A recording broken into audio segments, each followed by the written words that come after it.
મહારાષ્ટ્રના રાજ્યપાલ તરીકે સંસ્કૃત ભાષામાં શપથ ગ્રહણ કરતા ગુજરાતના રાજ્યપાલ આચાર્ય દેવવ્રત। મહારાષ્ટ્રના રાજ્યપાલ તરીકે સંસ્કૃત ભાષામાં શપથ ગ્રહણ કરતા ગુજરાતના રાજ્યપાલ આચાર્ય દેવવ્રત। ગુજરાતના રાજ્યપાલ આચાર્ય દેવવ્રતે તારીખ 15 સપ્ટેમ્બર 2025 સોમવારના રોજ મહારાષ્ટ્રના રાજ્યપાલ તરીકે શપથ ગ્રહણ કર્યા છે।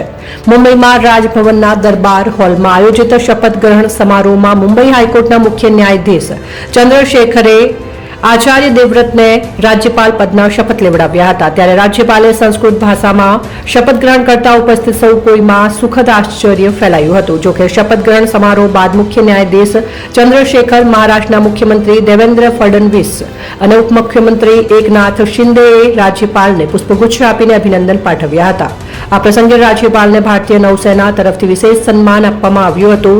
શપથ ગ્રહણ સમારોહની શરૂઆતમાં રાષ્ટ્રગાન અને રાજ્યગાન સંપન્ન થયા બાદ મહારાષ્ટ્રના મુખ્ય સચિવ રાજેશ કુમાર દ્વારા રાષ્ટ્રપતિ દ્રૌપદી મુર્મુ દ્વારા આચાર્ય દેવવ્રતને રાજ્યપાલ તરીકે નિયુક્તિ અંગે બહાર પડેલી અધિસૂચનાનું પઠન કરવામાં આવ્યું હતું।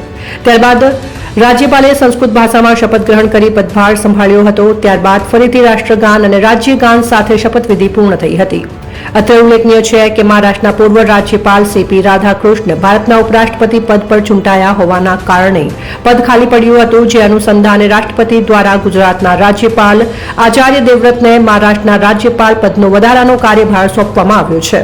આ શપથ ગ્રહણ સમારોહમાં લેડી ગવર્નર, દેશના દેવી સહિત દર્શના દેવી સહિત પરિવારના સભ્યો, મહારાષ્ટ્ર વિધાનસભાના અધ્યક્ષ રાહુલ નાર્વેકર, વિધાનસભા પરિષદના અધ્યક્ષ પ્રોફેસર રામ શિંદે, વિધાન પરિષદના ઉપાધ્યક્ષ ડોક્ટર નીલમ ગોરે, કૌશલ વિકાસ મંત્રી મંગલ પ્રભાત લોઢાર, રમતગમત મંત્રી માણિકરાવ કોકાટે, મુખ્ય સચિવ રાજેશ કુમાર, પોલીસ મહાસંચાલક રશ્મિ શુક્લા, અધિક મુખ્ય સચિવ મનીષા મહેશ્કર, રાજ્યપાલના સચિવ ડોક્ટર પ્રશાંત નારનરવે, ઉપસચિવ S રામમૂર્તિ તથા અન્ય વરિષ્ઠ અધિકારીઓ ઉપસ્થિત રહ્યા હતા।